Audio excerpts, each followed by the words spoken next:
Hi, good morning here. Good afternoon, good evening, whatever it is there. Look, I got the tiniest ponytail known to man today. Um, Not jumping on to talk about ponytails though. I wanted to continue the step work conversation that I've been I've been having with you. So there was a previous video about step 0, which is more like just saying like I do have a problem that I can't fix myself. Step 1, realizing how powerless we are over a lot of things. And the more we try to have power over those things, the more unmanageable our lives and our internal selves can be.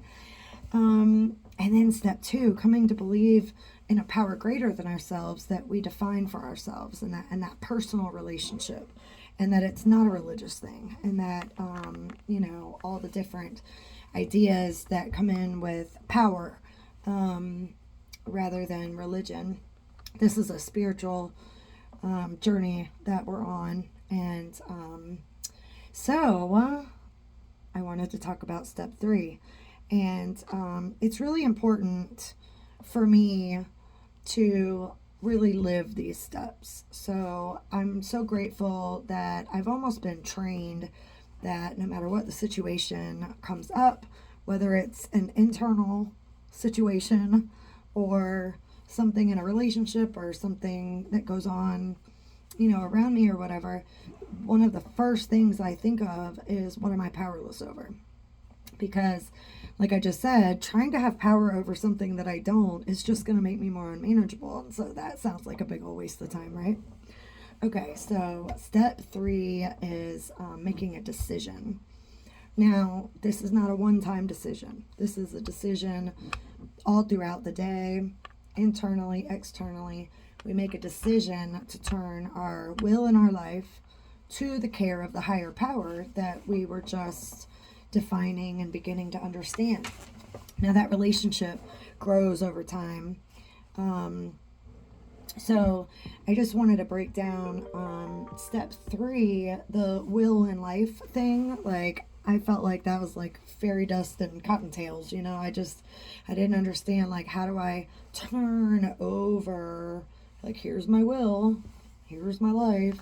I mean, I get my life is like my living self, but anyway, it was broken down to me that it's thoughts and actions. So my will and my life means my thoughts and my actions.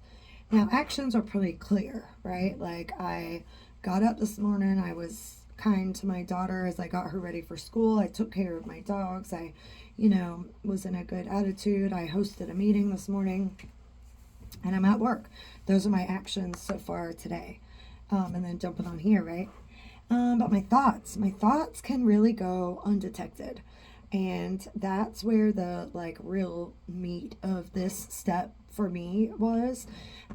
So what I do is, for a day, 2 days, 3 days, and now every day, but when I first started doing it, I wanted to become more aware of what was going on in my mind. Now, a lot of my thoughts can be repetitive, and I have thoughts that are on top of each other. So it's like 4 or 5 thoughts at the same time.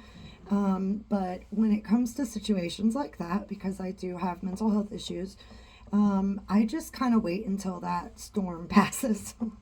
And when it's one thought at a time, even when it's repetitive, whether it's positive or negative, no judgment, I just write it down.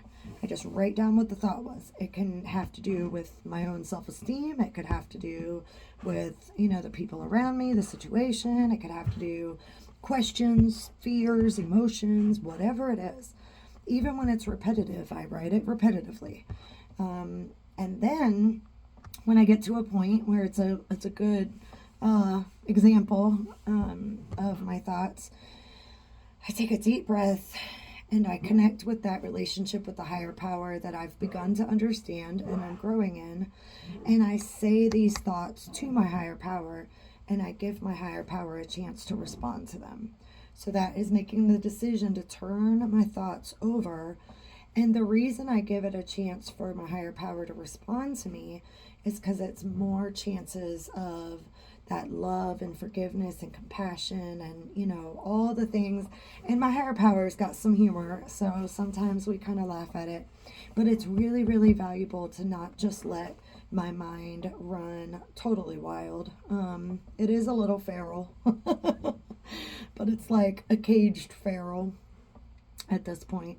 And yeah, so being aware of what my thoughts are and my emotions, what I'm powerless over, what's making me unmanageable, what that relationship is with a higher power, really helps me grow in who I am, where I belong, how I fit into the world or to the relationships around me.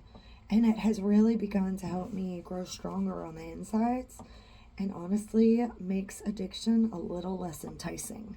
Now, this is not a cure, like I do this once and I'm done.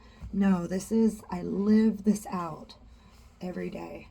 But it's a really beautiful way to live. And if we look at it, you know, we've always been in a cycle of thought. Now, it used to be, where am I going to get some? How am I going to get some? Da da da da da. When it came to, you know, the bad way of life or the unproductive, for me, did lead to a lot of bad stuff. So this is a new pattern that gives me joy and peace and beautifulness.